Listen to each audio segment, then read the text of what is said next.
Hello, Gracie, our vivacious attorney in Dumaguete. How are you? I'm great, P. How are you? You look so bright. Loved your color. I know, right? Because I love yellow. I the tan looks good in yellow. So Yeah, it's perfect on your skin. yeah. So today, since the borders are opening, a lot of my subscribers are coming to the Philippines to get married to their fiancés, to their girlfriends. They're Filipinas. So we're gonna be talking about the requirements for foreigners in general. How to get married here in the Philippines. So, you also married a foreign guy, and you're the best attorney in Dumaguete, so you're the best person to ask for the requirements. So, Gracie, what are the requirements, the basic requirements for foreigners to marry a Filipina here in the Philippines? Okay, aside from the no, regular requirements for ordinary for Filipinos, foreigners has to provide the civil register with their legal capacity to marry, which they can secure from their respective embassy. Okay, what is it So, for? it's to prove that you are capacitated, legally capacitated to remarry or to marry if you've not been married before. So if you've been divorced, you have to secure a certified true copy of your divorce from your country and make sure you have it with you because you'll be presenting it to your embassy once you secure for a legal capacity to marry. And if you're single, you have to, of course, also have to go to your embassy to get the same certificate, legal capacity to marry. Okay, so it's easier for single guys because they don't need their divorce papers. They just have to go to Correct. their respected embassies to get this capacity to marry certificate or paper, Mm-hmm. stating that he's not currently married and he is legally he can legally marry this woman. So Correct. it's Yeah. like So is it like an equivalent of a Senomor for Filipinos? correct. It's similar or equivalent to Senomar. But aside from the legal capacity, the foreigner also has to get a Senomar in our local jurisdiction here, in our PCA, Philippine Statistics Office. So what I usually advise to my client, or which I did at the same time when I was processing for my marriage requirements, is that I secured the Senomar and the birth certificate of my husband, the PSA at the same time when I secured my Senomar and my birth certificate. Okay, so the foreigner has to get a SENUMAR, a certificate of no marriage here in the Philippines at the Philippine Statistics Authority office. Correct. Okay, to make sure to show that you're not married to a different Filipina, I suppose. Definitely. Yes. Okay. Because the embassy wouldn't know if you've been married to a Filipino, the Filipina already in the past. So that's why you also have to get a certificate of new marriage to our local authority here, which is the Philippine Statistics Office. Yeah. Okay. So it's also one way of, as we've mentioned, to prove that you're not married to a different Filipina in a different island. Okay. So legal capacity to marry, that certificate at their embassies, and a Sanumar for foreigners. How about their birth certificates? Are Yes, they he supposed to also get? has to bring his birth certificate with him. A photocopy would suffice. Okay, and also the passport for sure. I think Of as course, a yeah. okay. And what else? What about getting a marriage license? Okay. All these requirements that I've mentioned, along with the form that they have to fill up before the civil registrar's office, and the seminar that they have to attend in the civil registrar's office, these are the things that they have to comply in order for them to be issued a marriage license later on. So they have to attend a seminar on what? To how to be a good husband and how to be a good wife? What is the set? What is that it's seminar um, for? it's a seminar or what you call the counseling. It's some sort of helping you prepare what to expect when you get married. So Okay. It's a short lecture. When I attended mine, it was around 30 to an hour. I think it was an hour because we had lots of interesting discussion with the lecturer, and we raised a lot of naughty questions to her. So, Oh, I'm not expecting less from Gracie. Naughty questions. It's a lecture on how to, before getting a marriage license, and this is like a lecture on how to prepare you. And what are the questions? If you don't mind sharing, what are the naughty questions, Gracie? Spill the beans. first of all, what to do during your wedding night? Those funny questions because the lecturer who gave us the seminar was a friend of mine, and we were just two couples in that seminar, so we had the luxury of the time and openness to discuss things that sometimes it's beyond the bounds of the lecture. Okay, what to Or do on your yeah, first night? modules. Okay, we put your right hand and then put your right and shake it all around. Okay. Okay, so is there a discussion about I don't know how to handle tampo there? Is there like a lecture for Yeah, that? actually, that was actually discussed by the lecturer. It's apparently something that women or Filipinas has in common. At that time when we had our seminar, both of us or both of the couples then or has foreign partners. Mm. So the lecturer was also um, explaining to us the Filipina side, the nature of a Filipina, the character, basic, the general characteristics of a Filipina, which includes the tampo personality. So Okay, so it was also discussed. Hey, I have an idea. Maybe I should submit some of my clips of my videos as a PowerPoint presentation for Tampo and a mixed, a Filipino and a Western man dynamics. So this is how you have to do it. Okay, well, lucky for you guys, it only took an hour. Because I've heard from other couples that it's like 4 hours max. I mean, what the hell are you guys talking about? I mean, 4 hours, an I think hour. it all depends on the lecturer. And Nah. of course, it will also depend on the audience or the participants. I mean, so if it's gonna be a huge audience, like it's in Dumaguete, they would usually conduct a seminar with audience of 10 to 20 couples. Okay. So probably it will take that long also if you have that kind of audience because some of the lecturers would want to have interaction with each couple to to really know whether the foreigner or the other partner is really ready and committed to to marry each other. So Okay, so is there like a grading system? Okay, you're halfway ready, you're very ready. Can they refuse you a marriage license because you failed this lecture? No? no. You're not being graded in these lectures. So, Gracie, who's responsible for providing this lecture? Is it the church? Is it the Okay. government? Considering that marriage license will be issued by the government through the office of the civil registrar, the lecturer is also provided by the civil registrar.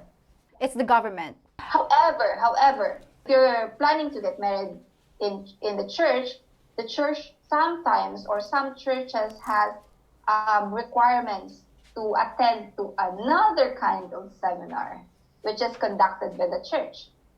Another seminar. So, if you're getting married in a church, you have to attend a different seminar?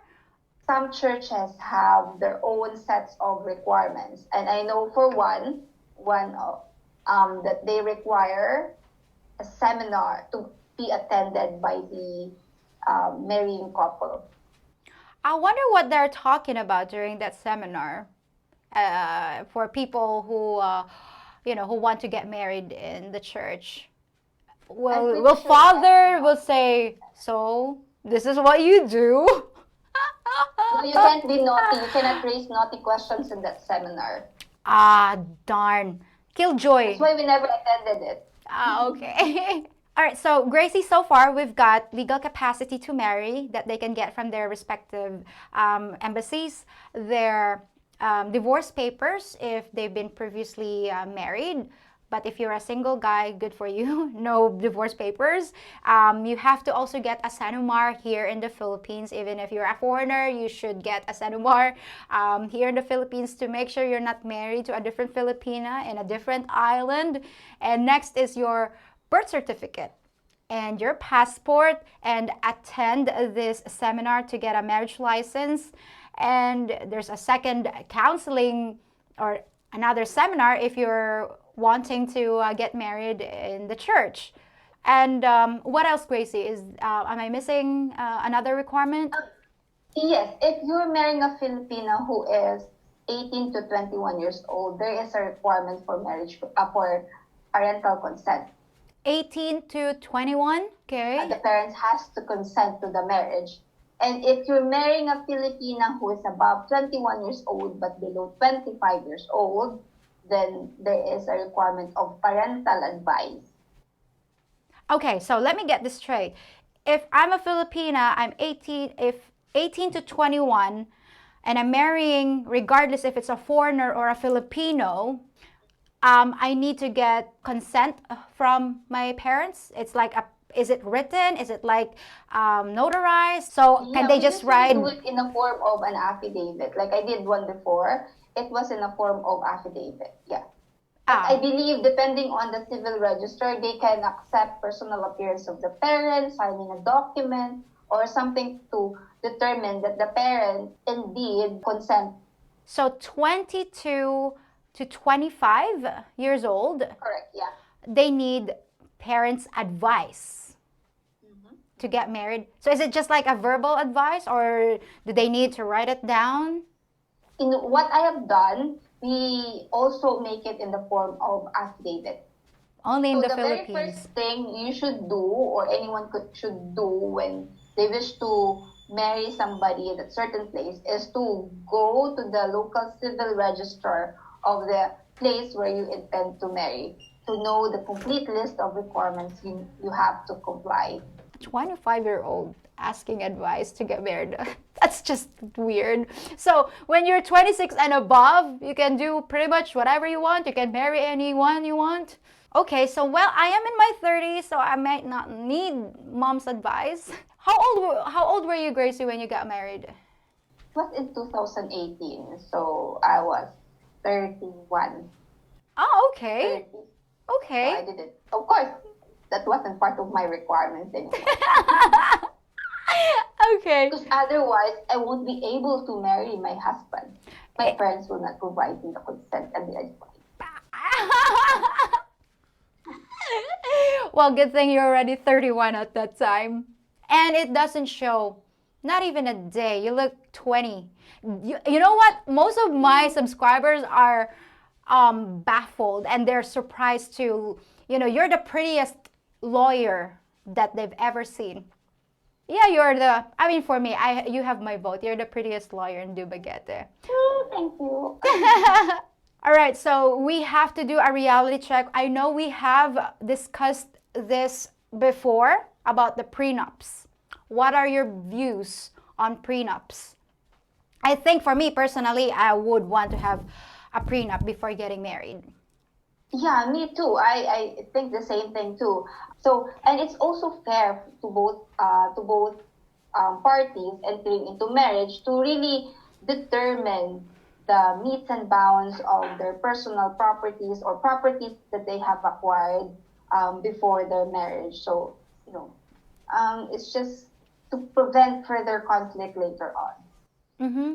Okay, well, they might say that this is so anti-romantic, but for me personally, guys, it doesn't mean to say you don't trust your future husband or your future wife. It's just that protecting your assets that you worked hard for. I know some of the people in my comment section, they would say Filipinos would not want to sign a prenup.